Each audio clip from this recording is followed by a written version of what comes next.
Bueno, vamos a abrir la unidad 4, que habla de habilidades gerenciales. Lo que hemos estado analizando a lo largo del curso ha ido, como ya les platiqué creo una vez, ha ido trascendiendo o cambiando de acuerdo a ciertas, vamos a ponerlo a diferentes niveles. Empezamos desde el nivel personal, en el que hablábamos acerca del autoconocimiento, ¿no? El saber y conocernos a nosotros mismos, el entender nuestra personalidad, nuestro temperamento.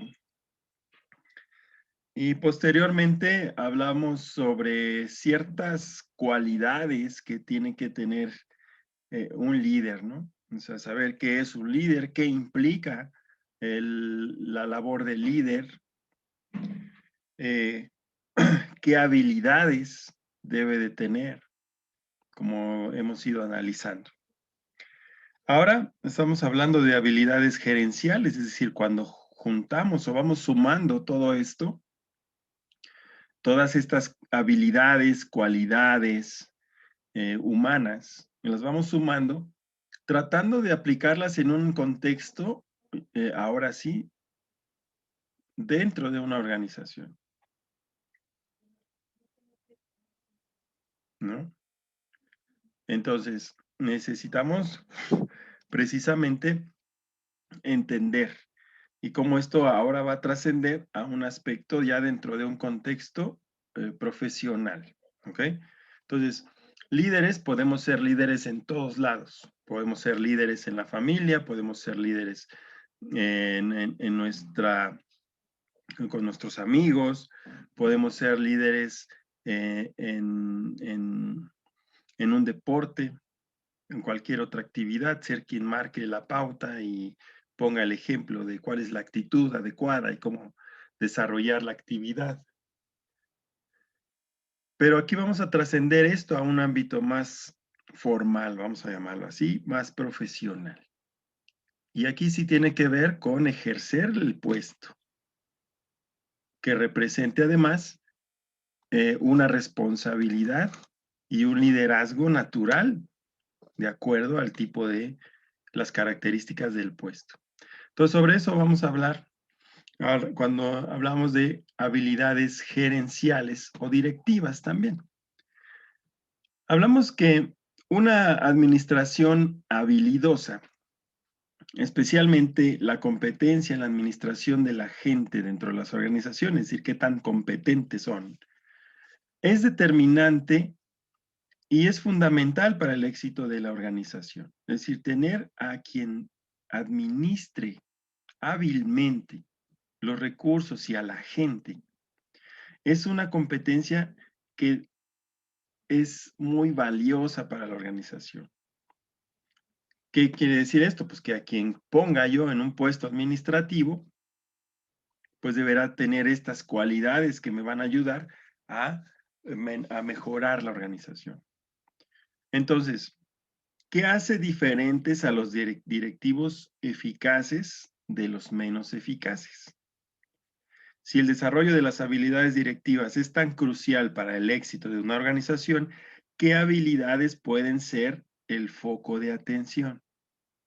Entonces, para ahorita resultaría evidente qué es lo que hace diferentes a los buenos directivos o administradores de los menos,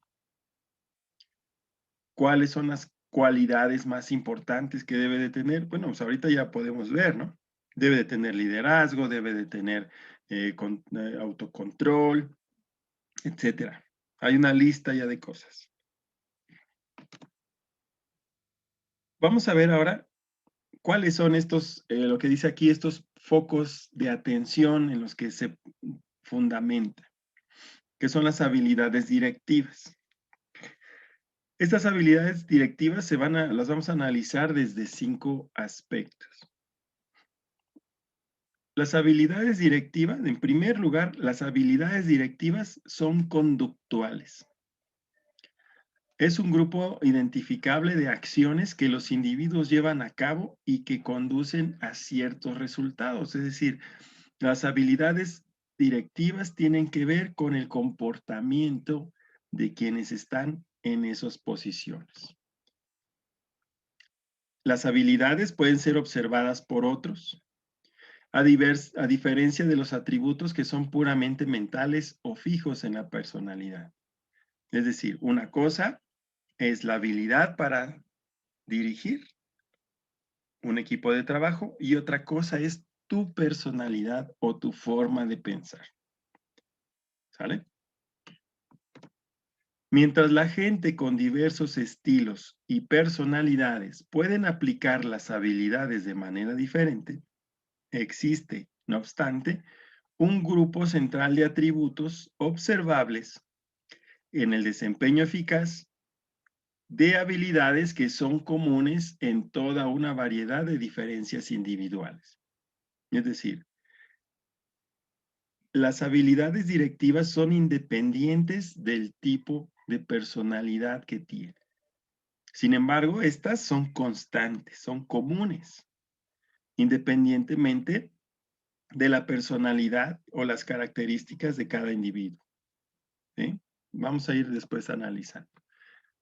Segunda característica de las habilidades directivas.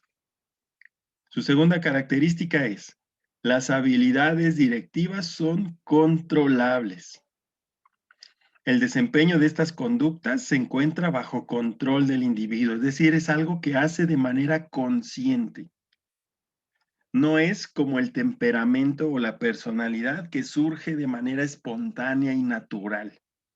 Las habilidades directivas son controlables, las manejamos a voluntad. A diferencia de las prácticas organizacionales como contratar selectivamente o actividades cognitivas que tienen que ver con el conocimiento de trascender el miedo, es decir, superar nuestros miedos, las habilidades pueden demostrarse, pueden practicarse, pueden mejorarse o frenarse conscientemente por los propios individuos. Las habilidades ciertamente pueden implicar a otra gente y requieren trabajo cognitivo, es decir, que seamos conscientes de ello. Pero son conductas que la gente puede controlar por sí misma. Tercera característica, las habilidades directivas se pueden desarrollar.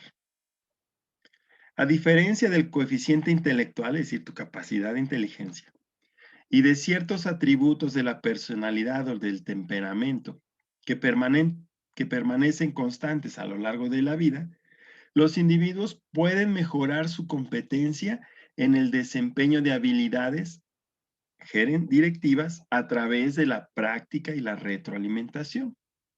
Es decir, las habilidades directivas que vamos a ver se pueden desarrollar, ¿sí?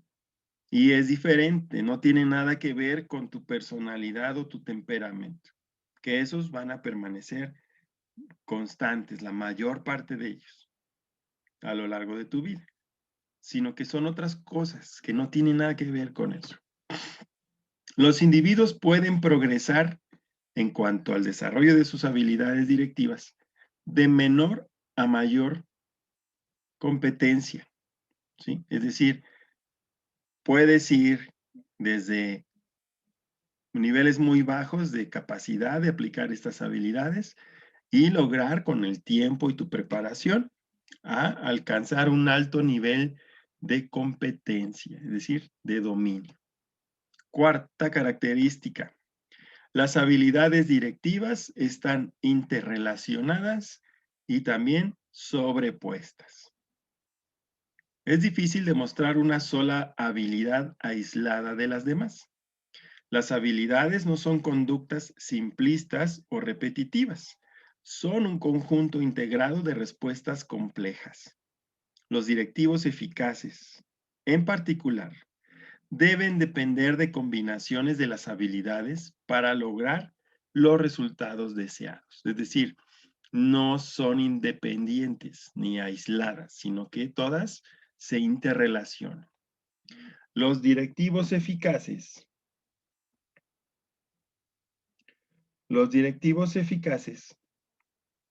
desarrollan una constelación de habilidades que se sobreponen y se apoyan unas en otras y que permiten flexibilidad en el manejo de situaciones diversas. Las puedes combinar, las puedes referir. Quinta característica. Las habilidades directivas a veces son contradictorias o paradójicas. Es típico en los directivos más eficaces, es típica una variedad de habilidades directivas. Algunas de ellas parecerían incompatibles. Por ejemplo, las habilidades directivas centrales no son ni todas de orientación suave y humanista, ni todas altamente impulsoras y directivas. Es decir, son, en muchos casos, son elementos con los que nosotros tenemos que buscar lidiar con ellas de acuerdo a las circunstancias. Estas no están orientadas ni exclusivamente hacia el trabajo en equipo y a las relaciones interpersonales, pero tampoco exclusivamente hacia el individualismo y el espíritu emprendedor. Habrá momentos en que estas habilidades nosotros las podamos enfocar a voluntad y de acuerdo a las circunstancias para favorecer trabajo en equipo. Oye, otras tendremos que hacer uso de estas habilidades para trabajar de manera individual o incluso con un espíritu emprendedor, ¿sale? Entonces, tenemos 5 características, ¿sí? Me faltó una lámina para resumirlas todas. La primera, ¿sí? Las habilidades directivas son conductuales, es decir, son formas de comportarse, ¿sí? Segunda, son controlables. Nosotros las podemos manejar a voluntad, una vez que las dominamos y que las conocemos. Tercero, se pueden desarrollar. Es algo que podemos mejorar constantemente, aprender y mejorar. Cuarto, estas habilidades directivas se pueden relacionar, pueden utilizarse combinadas. Y quinta, a veces pueden ser contradictorias entre sí, pero de ahí viene precisamente estas habilidades gerenciales. Es decir, el lograr este balance en ciertas habilidades. Entonces, vimos cuáles son estas cualidades o características, que ya vimos que son estas 5. Ahora vamos a tratar de desglosar las, cuando menos 3 de las más importantes en esta sesión, y en la siguiente sesión cerraremos la unidad analizando las que resten. Y aquí voy a necesitar que ustedes se pongan un poquito en acción para poder reflexionarlas y relacionarlas, ¿ok? La primera habilidad gerencial es la persuasión. Desde el principio de los tiempos, los seres humanos han intentado alcanzar sus metas del modo más óptimo posible, creando planes y estrategias a largo plazo para ello. Sin embargo, como seres sociales que somos, en muchas ocasiones nuestros objetivos pasan porque los demás actúen o opinen de determinada manera. Si bien en algunos casos los objetivos de los demás coinciden con los propios, es frecuente encontrar que normalmente no es así, habiendo incompatibilidad de objetivos y conflictos que dificultan alcanzar nuestras metas. ¿A qué se refiere este punto, esto que acabo de decir? Pensamos en la familia, ¿no? El papá tiene una idea de qué hacer en un futuro y lograr ciertas metas, que si arreglar la casa, que si salir de vacaciones, que si ahorrar, no sé. Y luego mamá dice, no, mejor comprar ropa, útiles escolares. Aquí tendrá que ver esta capacidad de persuasión, que ahorita la vamos a analizar a fondo, para determinar cómo convencer al otro para lograr los objetivos. Y no tiene que ver la persuasión como una habilidad, no tiene nada que ver con la personalidad. Cada quien realiza esto o lo ha realizado alguna vez en su vida para convencer a otros independientemente de su personalidad. ¿Cómo solventar este problema? Uno de los métodos utilizables para ello, que es intentar que la conducta, afecto u opinión de otros cambien de modo que favorezcan a los propios intereses, es decir, hacer uso de la persuasión. Si alguien me ayuda, por favor, a leer.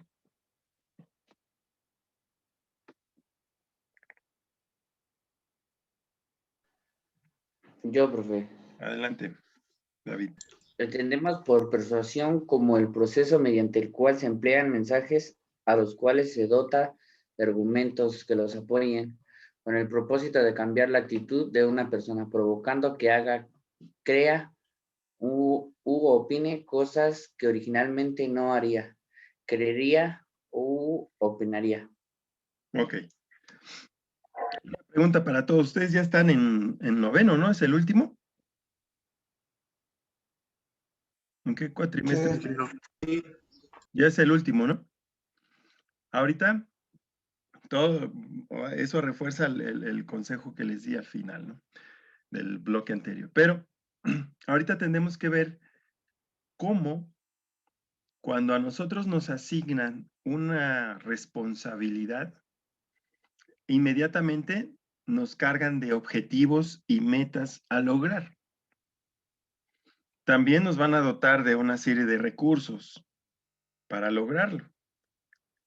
En muchos casos, tendremos que colaborar con otras personas en nuestro mismo nivel. A veces tendremos gente a nuestro cargo, pero también tendremos a quien reportar hacia nuestros superiores. Y estas habilidades gerenciales como la persuasión es muy necesaria que todos la conozcamos y la pongamos en práctica cuando haga falta. Y si se dan cuenta como habilidad gerencial, pues la persuasión como concepto, pues no habla de que es adecuada para tal o cual personalidad. No habla de personalidad, habla del el hecho, la acción, ¿sí? Que es todo lo que nosotros empleemos, el proceso que llevemos a cabo para enviar un mensaje a las personas, convencerlos de que cambien su actitud o su manera de pensar para que hagan lo que nosotros pedimos, ¿sí? Debido a que las actitudes juegan un papel importante en la forma de comportarse, un cambio de estas, en estas debería dar un lugar a un cambio en nuestro comportamiento, que es lo que en última instancia se pretende con la persuasión, es decir, que otros hagan, se sientan atraídos por lo que yo les estoy pidiendo. Si la gente pensaba de una manera hacia alguna situación, yo como líder, mediante la persuasión, hacerlos que cambien su manera de pensar.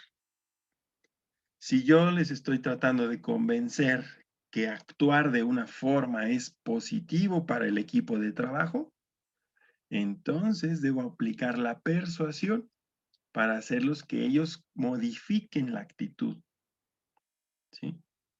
Entonces, las cosas no son tan simples, ya que las personas no se comportan siempre de acuerdo con sus actitudes. La persuasión consiste en parte en detectar esas grietas en las defensas psicológicas de una persona por las que se puede influir y sea más fácil convencerlas de tomar una decisión. Para comprender mejor el proceso o cuál es este proceso de persuasión, por el cual una persona o medio puede influir en otra, haciéndole cambiar de opinión, hay que tener en cuenta cuáles son los elementos clave del proceso. Siendo estos, uno, el emisor, el receptor y el propio mensaje. ¿Ok? Entonces, estamos diciendo que como parte de este trabajo de la gerencia, las habilidades de un gerente, esas son habilidades de un gerente o de un líder de equipo de trabajo. Él tiene la responsabilidad, él tiene las metas, tiene el compromiso y todas esas otras habilidades de líder que ya analizamos en la unidad anterior y al principio del curso. ¿Vale? Que ustedes ya las tienen y ustedes ya saben dónde tienen que mejorarlas. Cada uno de ustedes individualmente ya lo sabe, ¿no? Entonces, ahora, sabiendo dónde estamos ahí, para ejercer formalmente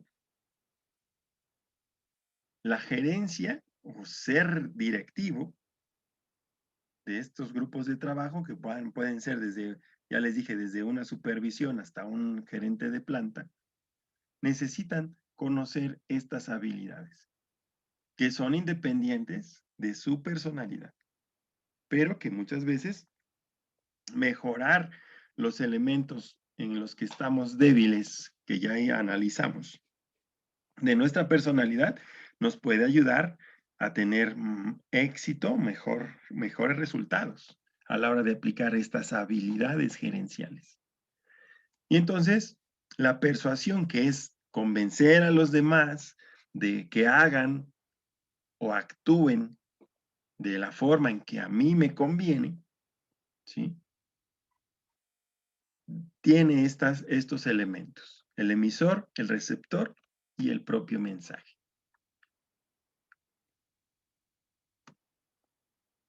Si me ayuda, por favor.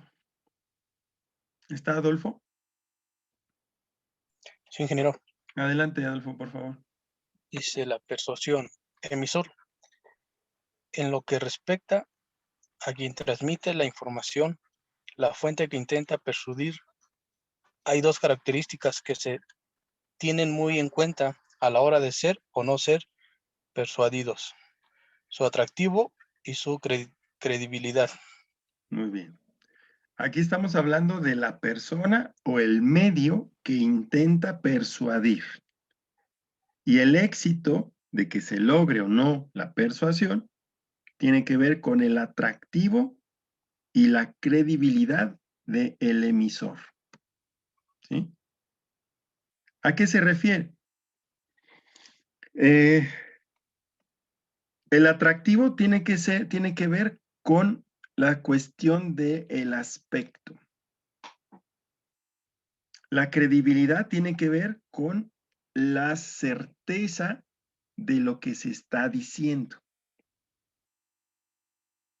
Por ejemplo, vemos cuando hablábamos hace rato que los medios también pueden o son de hecho persuasivos. Cuando nosotros vemos un comercial o veíamos un comercial de cigarros, veíamos que quien nos invitaba a consumir el producto, pues era un personaje físicamente bien parecido, atractivo o atractiva. ¿Sí? Y después era alguien que representaba un cierto estatus social, ¿no? Y eso buscaba darle cierta credibilidad. Por lo general, además de ser atractivo, en los comerciales de hace mucho tiempo, no solamente eran atractivos, sino que también eran gente conocida, que tenía un gran nivel de credibilidad, porque pues era un actor o era un cantante, etcétera, ¿no? Entonces, en términos profesionales, hablando en términos yo como gerente, ¿sí? El atractivo no necesariamente va a estar en mí, sino en los beneficios o resultados que a quien yo pretendo persuadir les resulten o no atractivos. La credibilidad tendrá que ver en mí, en lo que yo les dije hace rato, ¿no? El conocimiento que tengan de mi persona, el conocimiento que tengan de mi responsabilidad y todas aquellas habilidades de líder que analizamos en la unidad anterior. Si yo fallo en algunas, estaría fallando en mi credibilidad. Por lo tanto, no sería yo, me costaría mucho trabajo persuadir a estas personas. Otro ejemplo, en cuanto a credibilidad. No es lo mismo, y es algo que desafortunadamente está fallando en estas últimas generaciones. No es lo mismo que yo vea una nota en Facebook, ¿no? O un video en una red social, la que gusten, que diga que en el 2022 un asteroide va a chocar contra la Tierra, ¿no? Y lo vi en compartido de Juan Pérez, 1000 veces compartida, ¿no? Con una foto ahí espectacular de un asteroide y de fondo el planeta Tierra, ¿no? No es lo mismo en cuanto a credibilidad a que si yo lo veo en una nota en la página de la NASA, donde dice que en el 2021 tal asteroide para tal fecha tendrá cercanía con o impacto con la Tierra. La credibilidad debe ser distinta. ¿Sí me entienden? Entonces, obviamente, si lo dice la NASA, pues sí, me tengo que ir a esconder pronto, ¿no? Pero si lo encuentro por ahí en una red social sin un autor o el que lo publica no es una entidad oficial reconocida, pues yo no le puedo dar la misma credibilidad, ¿no? Lo mismo sucede para las cuestiones dentro de una organización. Quien trata de emitir o quien trate de persuadir debe de tener credibilidad ante todo. Y además lo que ofrezca como parte de este intercambio de tú vas a ser o cambiar de ser o de pensar, además de tener cierta credibilidad, pues debe de ser atractivo para quien se lo estás diciendo. Entonces, eso es en cuanto al emisor, atractivo y credibilidad. El receptor, aquí las principales características que afectan a la hora de ser influidos son el nivel de inteligencia que tenga el receptor, la autoestima que él manifiesta y qué tan implicado o involucrado está en el tema. Si yo soy ignorante de muchas cosas, ¿sí? Y además, pues, mi autoestima es tan baja que, pues, le creo a todos. Y además, pues, no tengo ni idea del tema. Cualquiera va a poder persuadirme de cualquier cosa, ¿sí? Es más fácil persuadirme así.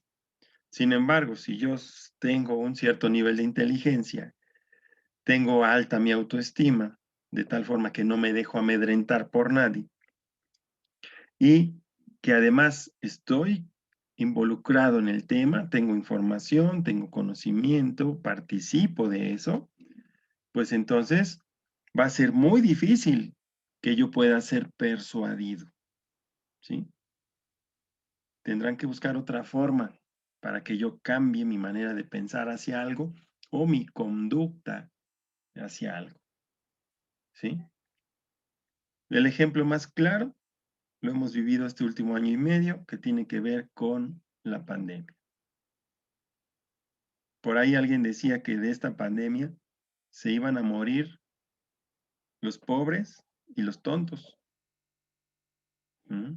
Los pobres porque no iban a tener recursos para manejarse en cuestiones de salud, ni siquiera de trasladarse de un lugar pobre hasta llegar a una ciudad donde hubieran servicios médicos. Y los tontos, porque ricos o pobres, no tenían el conocimiento de cuidarse, de la importancia o la gravedad de la situación.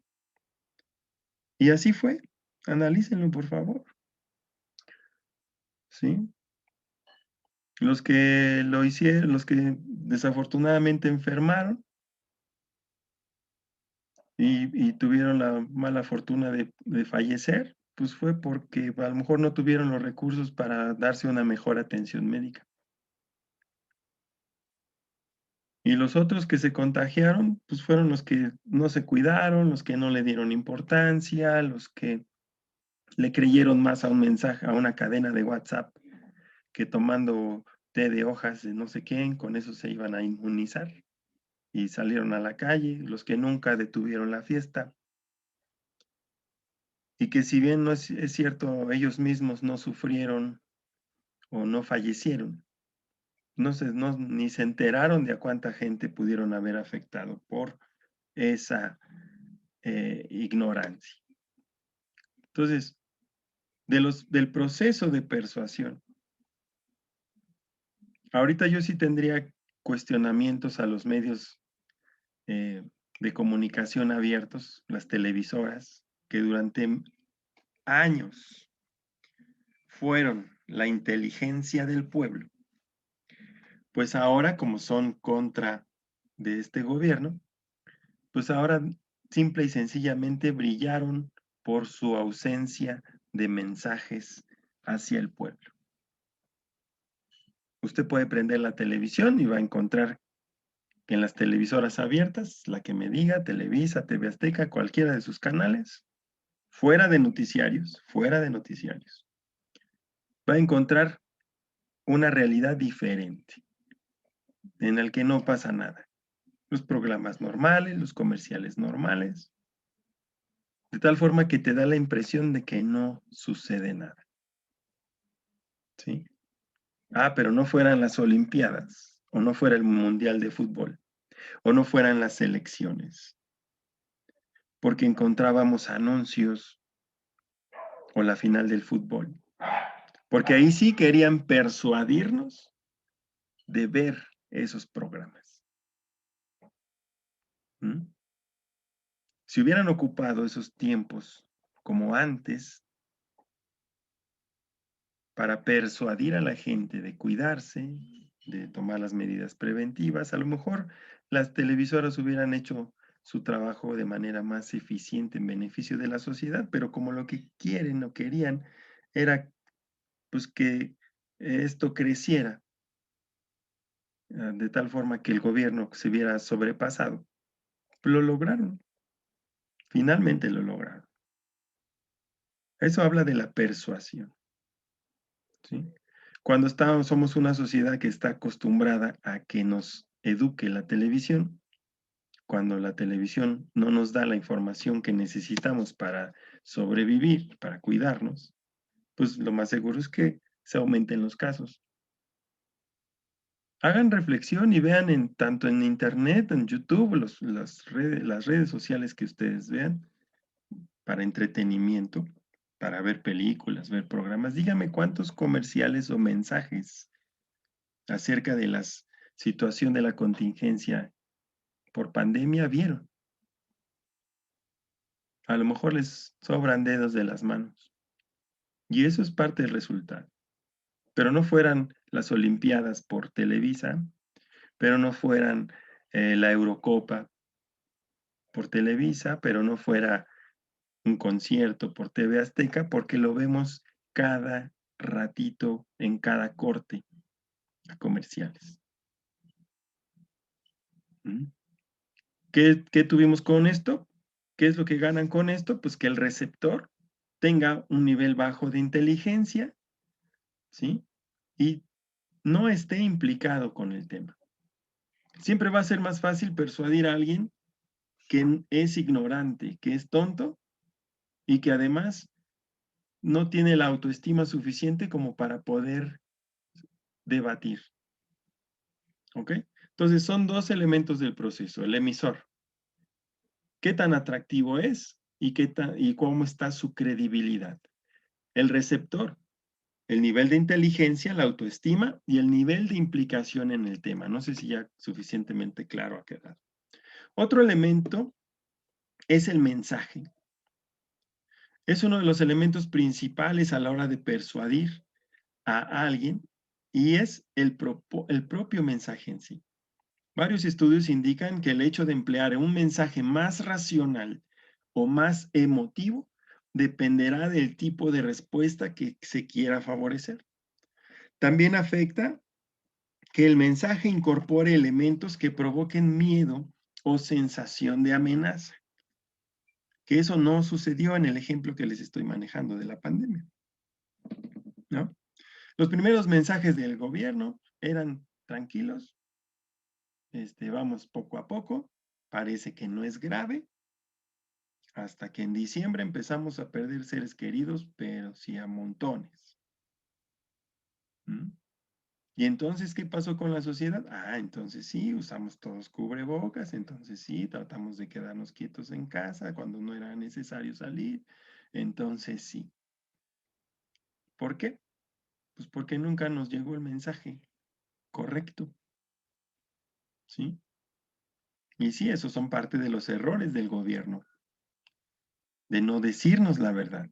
Y eso va a suceder siempre, por eso nosotros, los que estamos ahorita en esta clase, tenemos, voy a regresar, un mayor o debemos tener un mayor nivel de inteligencia. Debemos tener un mayor de autoestima. ¿Qué nos falta? Implicarnos en los temas importantes de nuestras comunidades, de nuestro sector de profesión y de nuestra familia. ¿Sí? Si nosotros nos aislamos y dejamos o consultamos fuentes no oficiales en las que la emisora de la información no tiene la credibilidad necesaria, pues vamos a caer en la trampa de la persuasión o vamos a cometer errores de descuido o de no actuar. ¿Sí? Entonces, nosotros, ahora vamos a pasar al punto que nos interesa. Ya como ejemplo ya estuvo bien. Vamos como nosotros, como gerentes, necesitamos persuadir a nuestro jefe de modificar la estrategia que estamos manejando para mejorar la rentabilidad de la empresa. Ahora necesitamos trabajar sobre esto. ¿Qué credibilidad tengo? ¿Cuáles han sido mis resultados? ¿Qué percepción tienen de mí dentro de la empresa para que me crean? ¿Sí? ¿Qué atractivos les voy a ofrecer como parte de mis ideas de percepción? El segundo, el receptor. Tengo que ajustar mi discurso hacia quien va dirigido y por último, el mensaje. Y ahorita vamos a regresar después de este bloque, el corte de este bloque. Nos volvemos a conectar, por favor, en 5 minutos para cerrar la unidad.